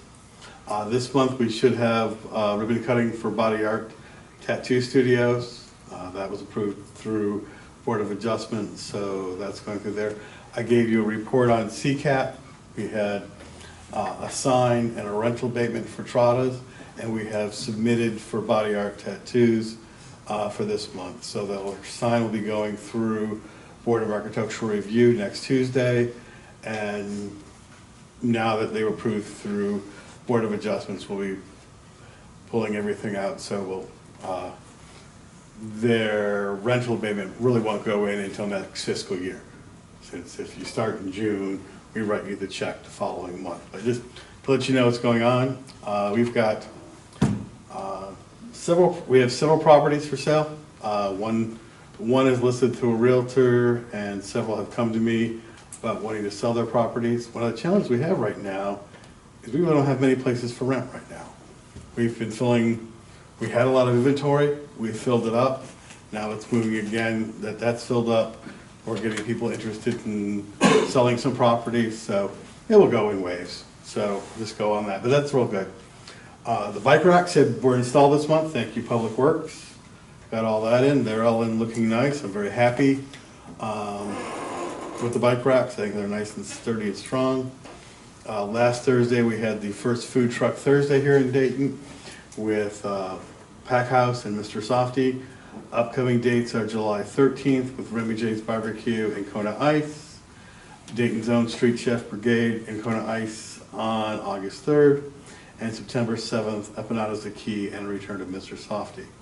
And I really want to thank, again, Public Works is a great help to me. I've always asked them setting up the tables and chairs and Shane. I was originally going to set the tables and chairs in the grass. I was wrong. Shane corrected me, brought me out there and said, no, you want to put them here. And I was like, you're absolutely right. That's where I want to put them. So I think it went really well. I mean, we saw some nice pictures of some of you out there. I think a lot of you who could make it really enjoyed it. And I think everybody really did enjoy it. We had good weather. And it's just a nice thing to try to kickstart. We don't have any place to eat lunch here. And this is one way I think we can kickstart it. Some updates on some grants. Updating the TAP, Streetscape, and STRS grants. That is finally moving forward. Thank you, Councilman Volter. We got the log jam unbroken on that one. I just checked while I was sitting here. It has passed we had to get a tip modification to move some money around in the budgets. That's taken several months, over 4. And so that went through, there's an ICC committee meeting at OKI that went through there. On the 15th, it will go in front of the OKI Board of Directors, where it always passes, so that will go through there. I'm already in contact with KYTC in Frankfurt, saying after it passes, let's get things ready so we can release the funds, so we can hire the design firm to do the design. So we're moving forward. It's been a long time. Even I'm frustrated. I've been kind of working on this since I started here 5 months ago, but we're finally seeing some light at the end of the tunnel to move forward. Other things that were going on, we had the nano grants finish up last month. From what I heard, at least 5 came in. The Main Street Advisory Board submitted 2. One for a high school band concert at the War Memorial on September 9th. And another one, if you remember, we got the tree grant from Campbell County Soil Conservation District this spring. And in the fall, we're going to have a thing we're going to call Tree Develop Dayton. Get the community out to help plant the trees and kind of make it a fun event. And we asked for some money for t-shirts and those type of things. I'm borrowing heavily from a program that was in Newport, Tree Vitalize, where it was really a great community building thing where people went out in groups and planted trees, and we planted the trees and had a little breakfast and lunch. It's just a really nice community building event, and I think that's something I'd like to bring here. Some other things that are happening, the Catalytic Fund has submitted 2 grants to Duke Economic Development, submitted a Duke Economic Development grant for some planning for 231-6 and 301-6. These are the Lodge and Ryan Boland's building on the opposite corners of Vine and 6th for some development they want to do there. The Lodge, some working on especially the egress issues out of their ballroom, and 301-6 is in negotiations to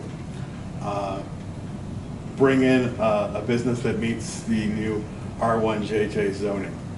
So I kind of need that. But it was so the camera grant has been submitted to Kentucky Office of Homeland Security. Yeah, so I'm glad that's off my plate. I'm waiting for that phone call for we need one more piece of paper, but I think we've got it all done. So I'm glad to see that going forward. And last I have on my agenda, let's not forget Paint the Town is this weekend, this Saturday. We're working with them and getting everything organized. Worked with them in making sure they had parking for everybody who's coming this Saturday. The businesses in the industrial park have been very helpful in opening their parking lots up for that, so that's really good. So 19 of the 39 houses that Paint the Town will be painting will be in Dayton. So that's all well and good. And any other questions? All right. Thank you, Bob. Thank you. Next on the agenda is Rich. Code enforcement. Good evening. Good evening. Just wanted to say thanks to the chief of the police department and the rest of the police officers for being helpful when I'm doing very problematic condemnations of occupied buildings. And that's all I've got. Any questions? Yes, sir. I see on your list here 8 chronic nuisances. 8 different properties listed for chronic nuisances. Okay, I'll thank the chief for that too. Yeah, I was gonna say, I recognize. I'm sorry, I forgot to mention that. Thanks for that, too. Yeah, share the accolades or whatever, but good job on that. I also see that there are 11 abandoned house, 11 citations, 11 different addresses for abandoned house here. But in the year-to-date budget, we passed that $500 fee. I only see $4,000 year-to-date paid for the vacant house registration. What kind of actions are we taking on that? I mean, if it's an abandoned house, it's obviously vacant, they should be paying a $500 fee. What's the question? Okay, we passed the ordinance that if your house is vacant, Okay. you have to pay a $500 registration fee. Okay, I have no, that's not something that I enforce. That's not something that's been written into what I enforce. I'm enforcing the property maintenance code. I have no idea how I would enforce that particular ordinance. If you could put a process in place with administration so that when he has one listed as an abandoned house, that it automatically gets billed for the vacant property for $500. My concern here honestly is for public safety. Because you guys need to have a list. You get a call to a property, to an address, and you don't know if it's abandoned or not, or if somebody's supposed to be in there or not. So a coordination between, thank you. Anyone else? Thank you, Rich. Okay, next is any correspondence, Tiffany? Any petitions?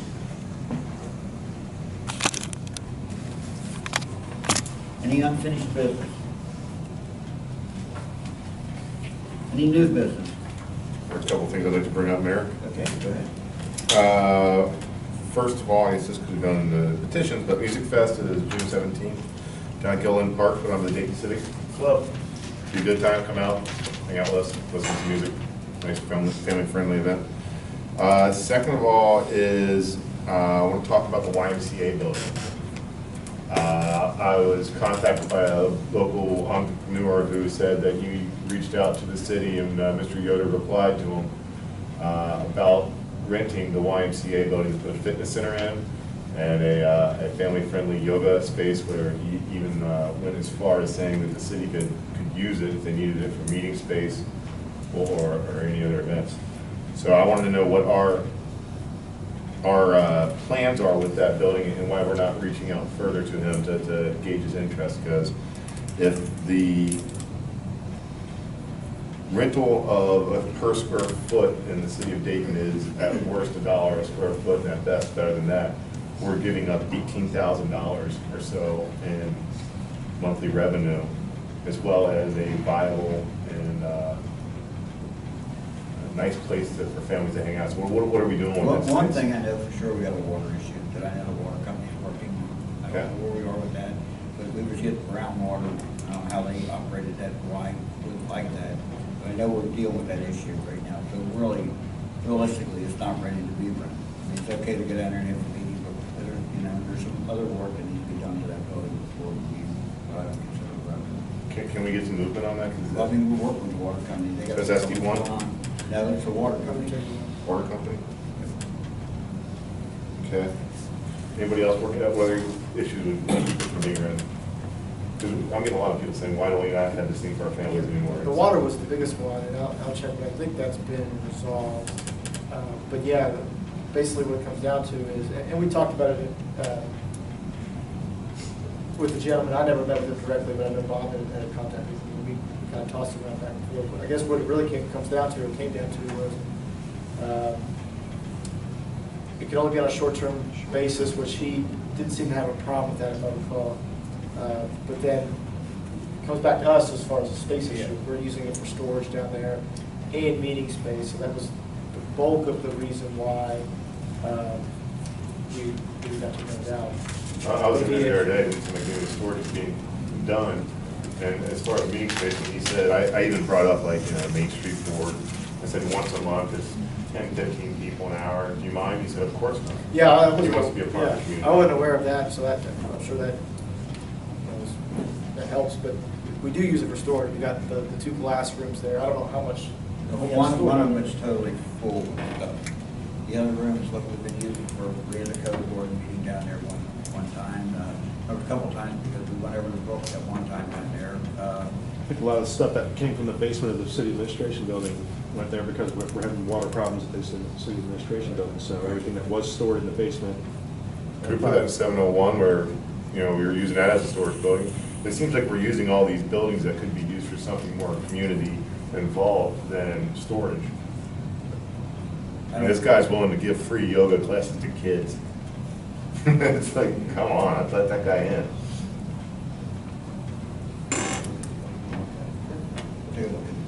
All right, I'm gonna follow up like next week on that. Because he told me I'm looking at other cities because I'm not getting any response. If he's responding, we're not responding back. He's been responding. I've got. I'm saying, we're not responding back, right? Well, yeah, we were responding. I mean, he was waiting on, we talked about it internally for, we did respond, and our ultimate answer was at this point, we weren't going to land out. But you're willing to relook into that? We could look into it. Sweet. Mid to late next week, why don't you follow up? Because I'll be on this week. All right, 96 also? Yeah, yeah. Okay, and the last thing I got on my agenda is stop sign at the underpass of Urban Terrace. Today there's been a lot of hubbub on Facebook concerning people flying down Urban Terrace. Chief, you might know better about this than I do. People are asking for, I can't think of the word. I hate it. Speed bumps. Speed bumps in the middle of the street. I don't know if that's a feasible thing in the middle of the street because you got snow plows, they'll crush it. It actually tears up the plow. Yeah, I bet it would. So I'm not sure if that's the answer, but people have asked for it. They've asked for a higher police presence, and they've also asked for stop signs at both sides of the underpass to keep people from flying through there. I don't know if anyone's actually looked into this or what your suggestions are. I just want to let you know that there's a lot of conversation about that. I looked at it when Joe brought it up last month, but I don't know how you can even if you put 2 stop signs there, I don't know how you can enforce it. There's no way where a police car can even park around there because it's all residential. I mean, you know, I don't know how you can even enforce it. The problem is if you put it there, you can't see around the bend. You can't see around the corner on oncoming traffic traveling southbound on Urban Terrace. So that would be a problem. I don't think there's enough room because once you come around that bend, there's cars parked there.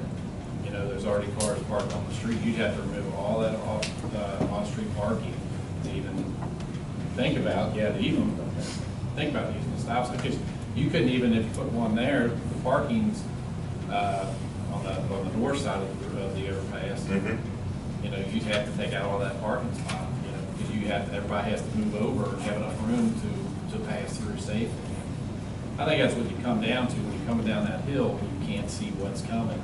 People do have to stop when you see approaching cars. Either they have to come forward or they let you move forward. So it is a tough issue. I know Joe brought it up.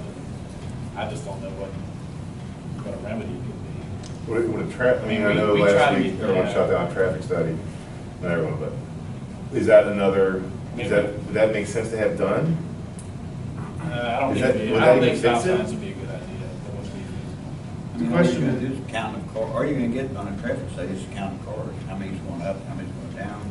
I mean, if you don't have an alternative where you're going to send them, you know, whatever's going up and down is going up and down. You know what I mean?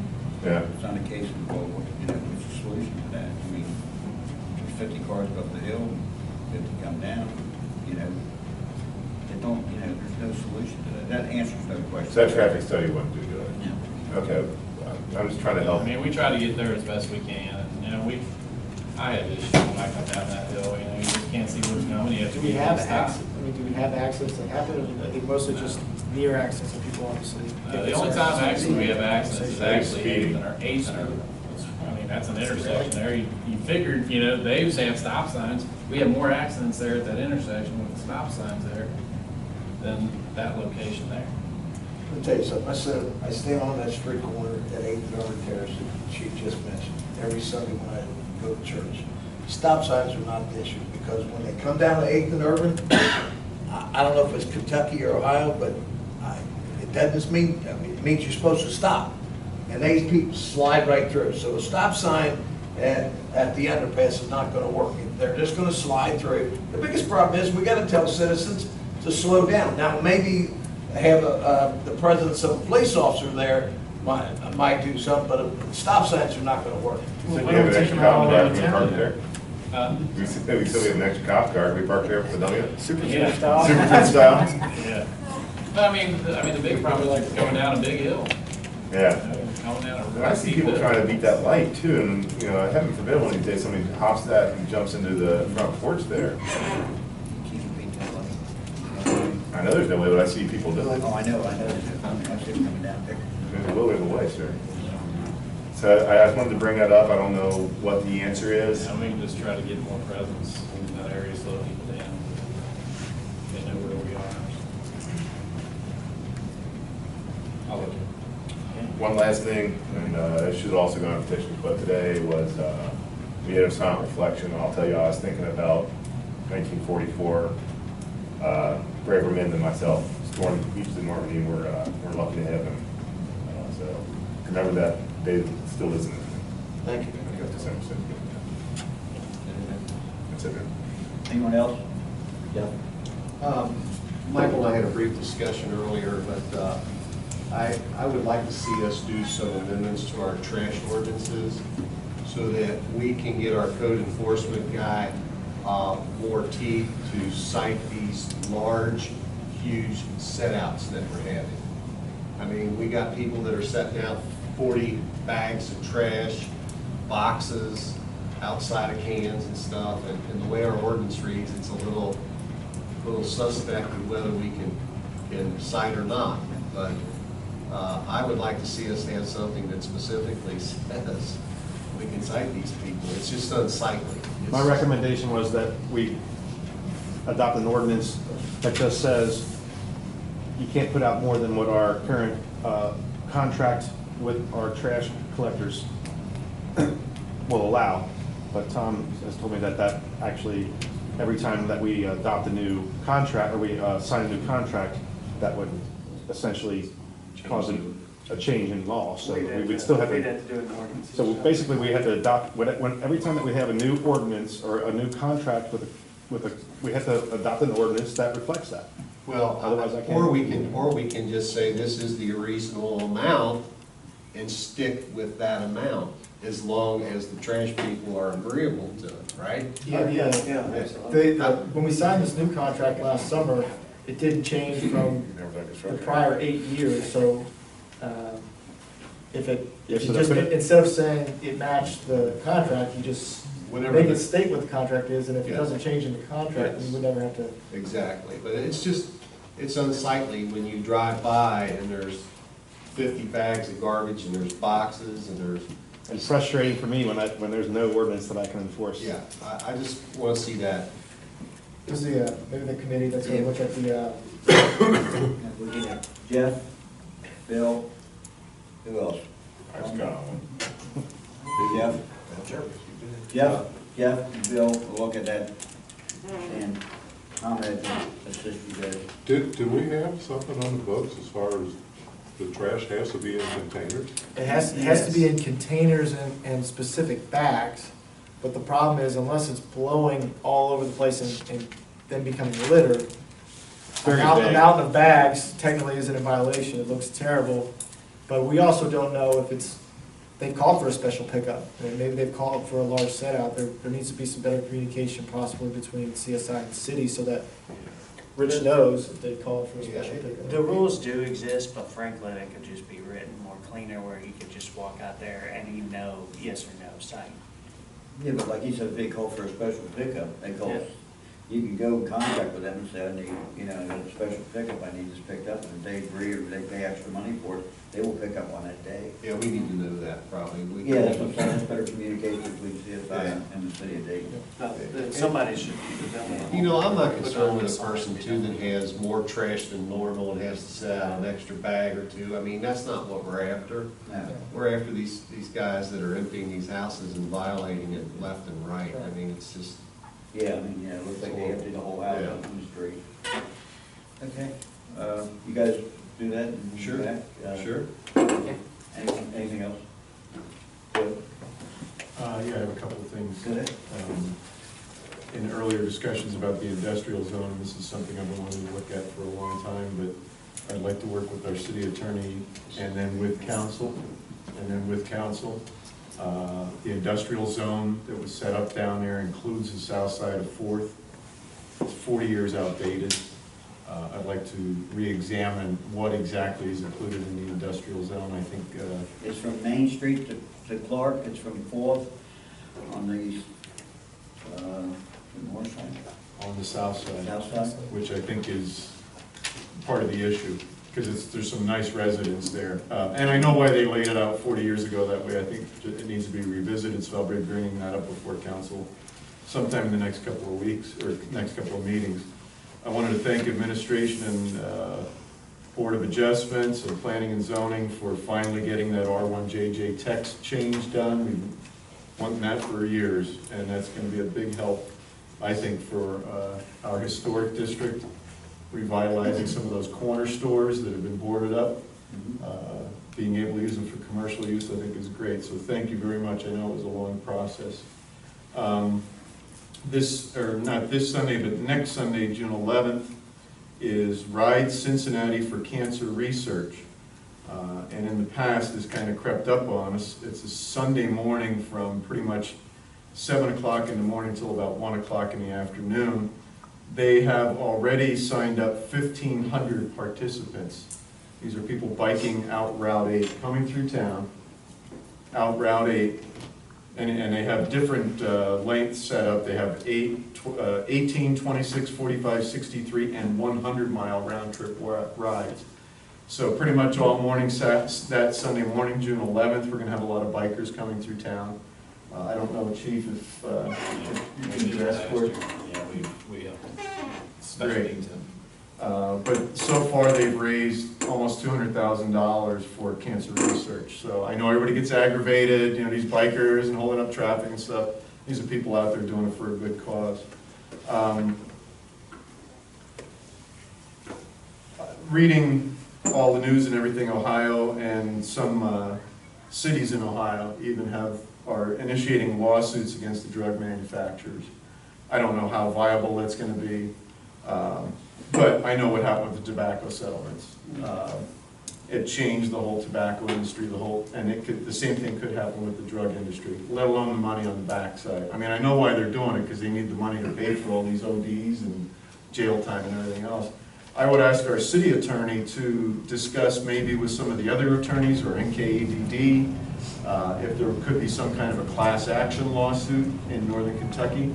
We're at the heart of it. We're in the worst of it. I mean, you look at a map of the United States where the heroin problem is the worst, it's here. And I'd like to see us follow that more closely and maybe emulate that or grab onto their coattails. Who is Ohio? Dayton, Big Pharma, Eli Lilly.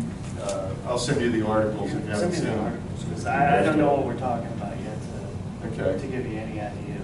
But I'd like you to keep your ear to the rail on that, and if we can initiate something, at least in northern Kentucky.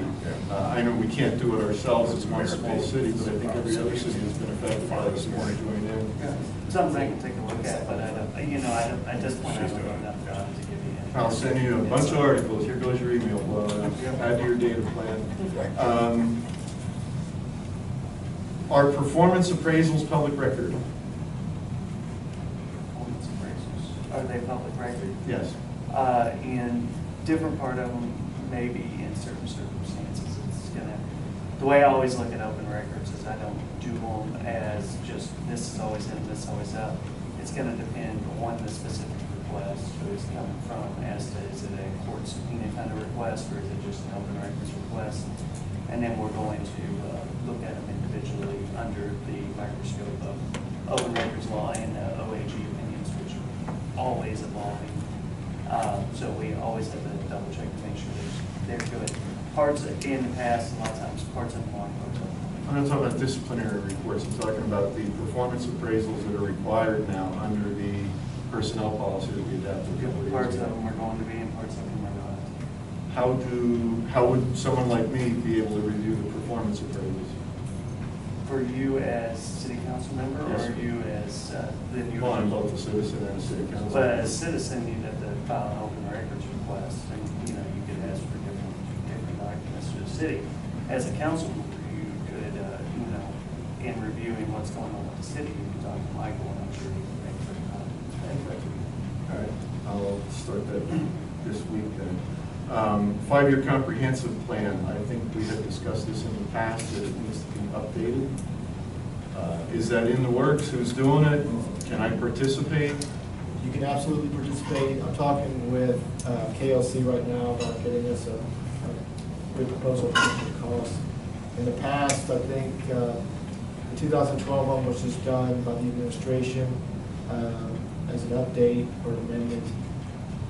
The ad district did the last full-blown one in 1998, and it was amended along the way. So I can get quotes from KLC, I can get quotes from KLC. I'm talking to KLC only at this point. I'll get multiple quotes. I think it's next year, 2018. Yeah, we would want to, my goal would be to start meeting with planning and zoning in the late summer or early fall. We've got some, they're going to have some, their hands full here with some Manhattan Harbor stuff in the next, in July. So probably August, September, we'll start bringing it up as a topic. We'll have quotes well before then. I'm looking to have quotes on the July meeting to go and see that. Because I read through the current comprehensive plan, and it's probably about 25 to 40% outdated for what I think we need to be doing in town.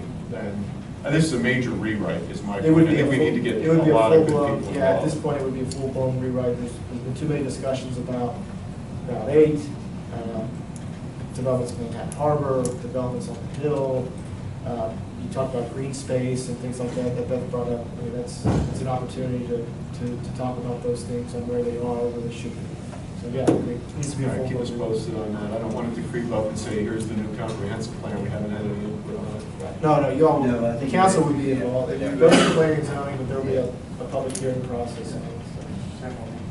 Oh, before it gets to the public process, the public hearing process, I mean, you're gonna have some type of a design that you don't wanna make any changes because you worked so hard on it. I think in the developmental stages when we need more. Put together, yeah, we'll have you involved when we put together a scope.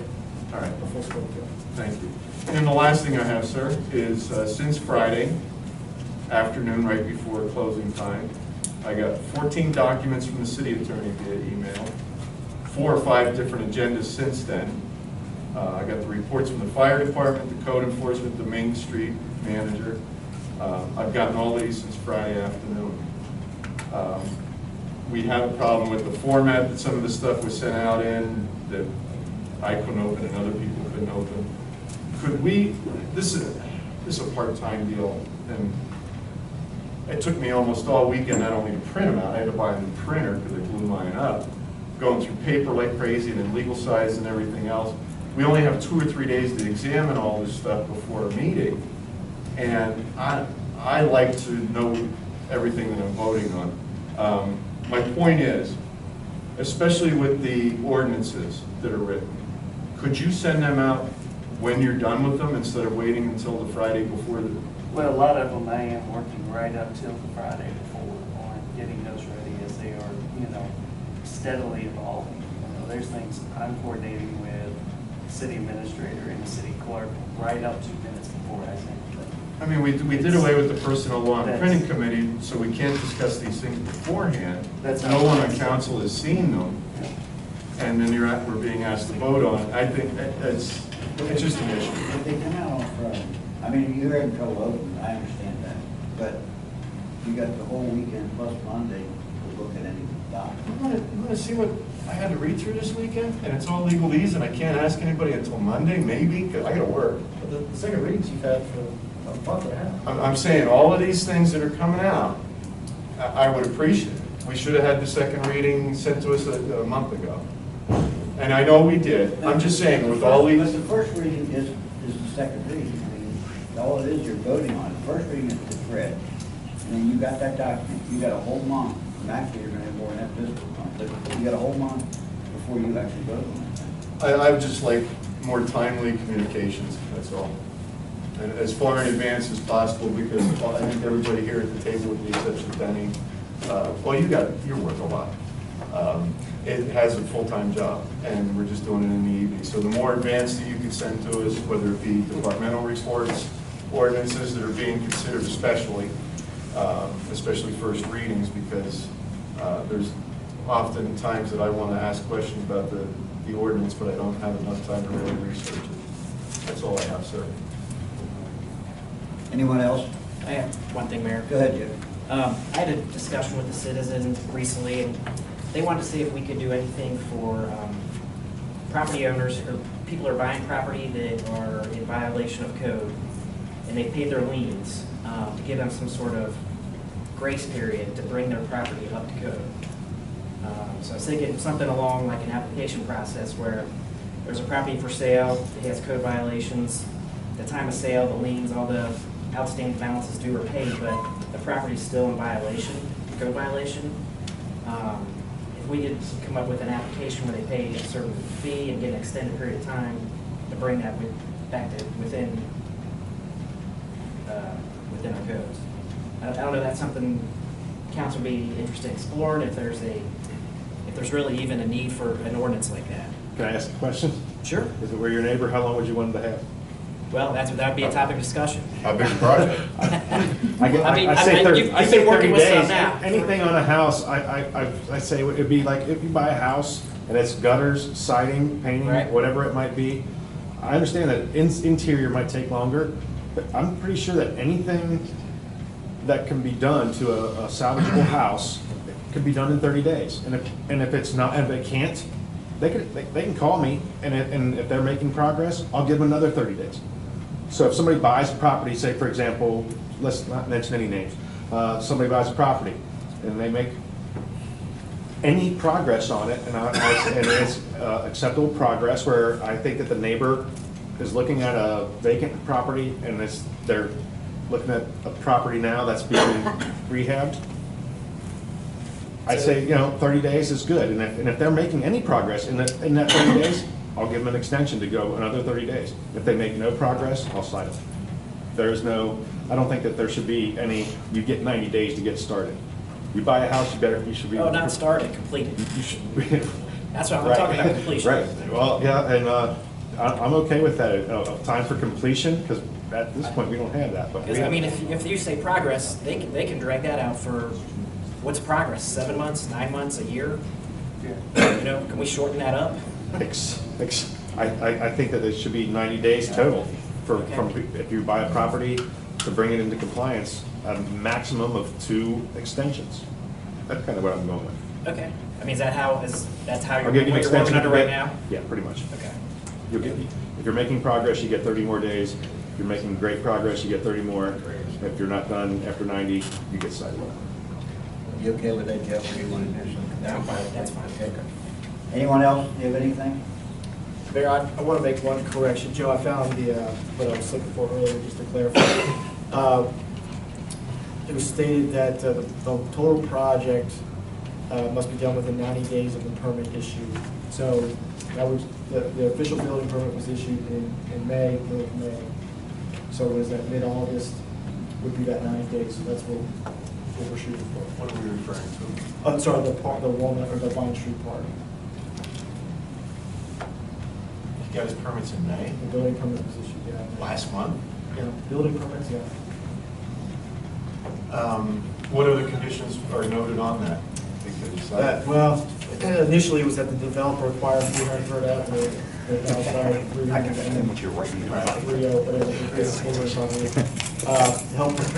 help assist prepare site for playground and meet public works approval, so they've been helping us and down there as well. The developer will remove and move all the playground equipment from Walnut Street Park. The city will install the equipment, and this must be done within 90 days of the permit issue.